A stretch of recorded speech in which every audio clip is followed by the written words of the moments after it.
I don't know about that. Come on now, he got the wind knocked out of him. I'll with tell you, that Timmy, when you watch it in real time, crazy body and you shot. hear it in real time. It was Timothy Bradley was saying that basically that Edis Tatli quit and he could have got up. Liver shot. You're right. It landed heavy, Tim. It landed heavy, but it's the Everything wind does from knocked him. out of him. That's all it was. He could have got up and continued, but he didn't want that pounding after. But again, you're Tim Bradley, so. I'm just saying, man, I'm keeping it real, bro. I've been hurt to the body just like. You know, just like I was saying with Shakur Stevenson, you know, Teofimo Lopez is very vocal. Him and his father, they are very, very vocal and very good at selling themselves. And they've been doing what they've been having to do in the ring. But in my opinion, Christopher Diaz, who Shakur Stevenson fought earlier in the night, was a more credible opponent than Edis Tatli, in my personal opinion. Or a better opponent overall. And I think that Shakur Stevenson versus Christopher Diaz should have. Well, let's listen in. Stoppage in the 5th round of Edis Tatli, body shot. Teofimo Lopez. His father was telling him in between rounds that 32 of his it was the 5th round and that they were going to get the stoppage before the 6th, pretty much paraphrasing. Only 28%. Bernardo. I'm interested to hear his post-fight interview. And who does he want? You know, yes, he's saying Loma. Yes, Loma is acknowledging him. Teofimo, talk to me about the finish, because your dad, when I spoke to him in round 4, he said he's setting him up. He could get him in 2 rounds, but it could be earlier. First off, I want to thank God, and obviously, you know, Jesus. Today is Passover, and I just want to thank everybody, and I want to wish them happy Easter. And yeah, man, the takeover is here, man. You know, camp was different this time around. Wasn't the best camp we've had, but we still came out victorious, and that's all thanks to God. I give all my glory to Him. Why was it not the best camp you've had? I'd rather not say. You know, we're just gonna go back into the drawing boards. Hold on. We're just gonna go back to the drawing boards and you know, just fix a couple things, tune it up, and change it. Wonder so what that, happened in camp. You know, we come out better and look a little bit more better this time around. Next time around. 5 fights at Madison Square Garden or the theater, 5 spectacular knockouts, electrifying celebration. Who do you want next? You know, I called it though. I said it's not going past 6, and I said it's a body shot. And that's what happened. You know, I know what I'm capable of doing. And let's get back here again, Madison Square Garden, July. Let's do it, main event. World titles, baby. That's what we came here to do. We co-main, but now we're going to be main. You said this was so is he your getting last Richard Commey co-main next? ever. He's well on his way. He's Teofimo Lopez, and this is the takeover. And I want to say salud a todo Mexico, a Honduras, España, todos los Latinos. Oye, vamos, baby. There you go, Joe. See. Yeah, there's been real talk of him versus Richard Commey. And if he gets that title, then he's definitely going to be in the radar for Lomachenko, WBO 135-pound champion. Now, with wins over Mason Menard and Diego Magdaleno and Edis Tatli, you know, but still, nonetheless, like, dude is good. You know, I really wanted to see him go rounds, but with the way he's been talking about pound for pound, Lomachenko, he can't go rounds with, you know, guys like Edis Tatli. You know, he's put a lot of pressure on himself. I'm interested to know what happened, you know, in camp, and also which route are they going to go? Are they going to go Richard Commey? And then where does that leave Lomachenko? Are they going to go Richard Commey? You know? Could Ray Beltran come back down to 135? I doubt it. You know, you got Marcelo Gesta, Jose Pedraza. You know, I'm talking about fights that can be made within the banner. What even if they come back together, Golden Boy, and they come back together for Teofimo versus Jorge Linares? But Jorge Linares will likely not take that fight. I would, if it's not Richard Commey, I would really like to see Jose Pedraza, because the way he's talking, he's ready for a title shot. So therefore, he's got to fight either former champions or like top talent. You know, he's put this pressure on himself. You know, but dude is good, I admit. But I want to see. It's hard to say that I want to see more, because I do want to see more, but that means he's got to go rounds. But the only people I want to see him really go rounds with is, well, you know, people like, he's put so much pressure on himself, like Andre Ward says, is that he can't be going rounds. There's certain things he just can't do. You know, he can't like get touched up. He can't have a fight where he gets exposed. You know how every fighter, every now and then, good fighters always have that one fight where it was controversy. You know, he can't have that at this point in time in his career. T-Street Controversy. This is T-Street Controversy Live. Shakur Stevenson had beat Christopher Diaz earlier in the night. Felix Verdejo returns in a win over Brian Vasquez.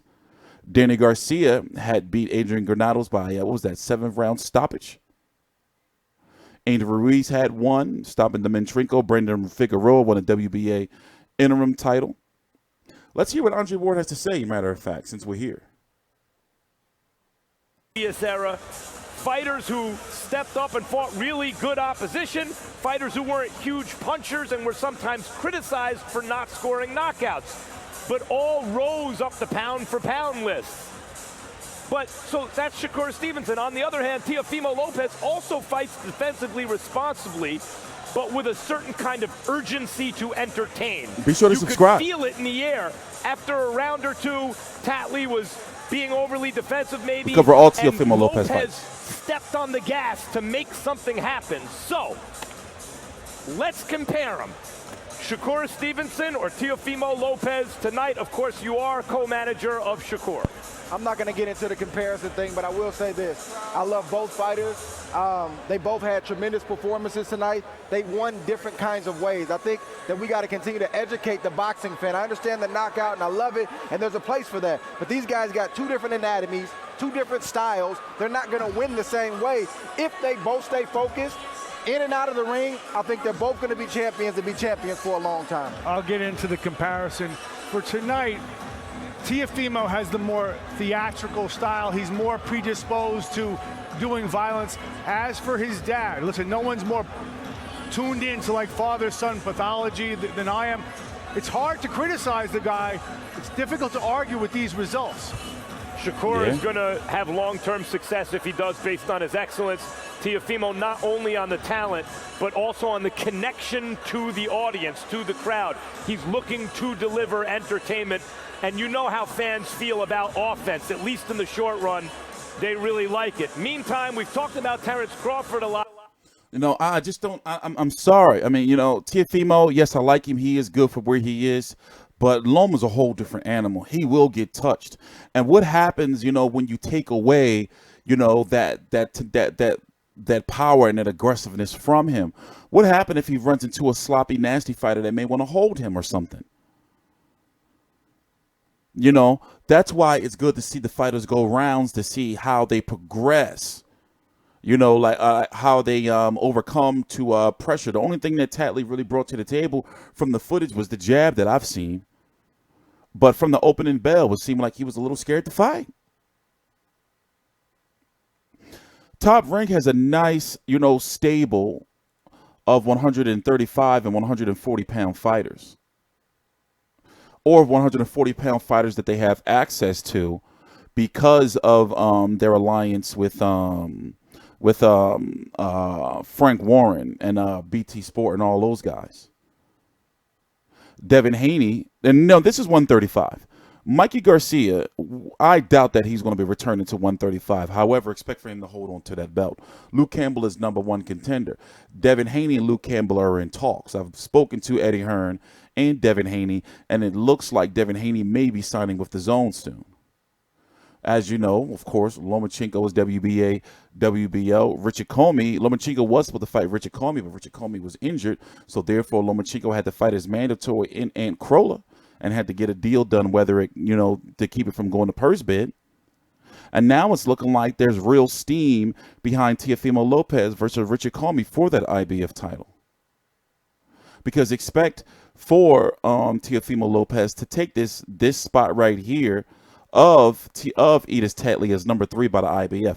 A lot of people wonder why the IBF doesn't rank #1 and #2, because the way the IBF works is like the sanctioning bodies should work. Is like when you're ranked #1, that means you're the mandatory, and #2, that means you got to fight #1. That's why it's always there's no mandatory, unless here for the 135, unless you go up to heavyweight, then you'll see Brett Pulev is ranked #1 because he is the actual mandatory. That's how it works. You know, you even got a fight with Yvonne Mindy versus Teofimo Lopez that can be made. Yvonne Mindy had that win over Luke Campbell, had that nice streak before he ended up losing to Luke Campbell. You know? Yeah, it's busy. Let me get up out of here, guys. All right. I'm TstreeT Controversy. This is TstreeT Controversy Live. Time for the main event. I'm hyped. Oh, Con. This is TstreeT Controversy. This is TstreeT Controversy Live. Please subscribe. Our merch store is right down below in the description box. Also, we're looking for help. Anybody interested in covering fights, Teofimo Lopez fights in New York or in Maryland, Vegas, email us at info@FightView360. Be professional. Send us your name, location, obviously, any hobbies or skills that you may have. And, of course, you know, what you think you can help out with. We're looking for graphic designers. We're looking for everything. Please subscribe.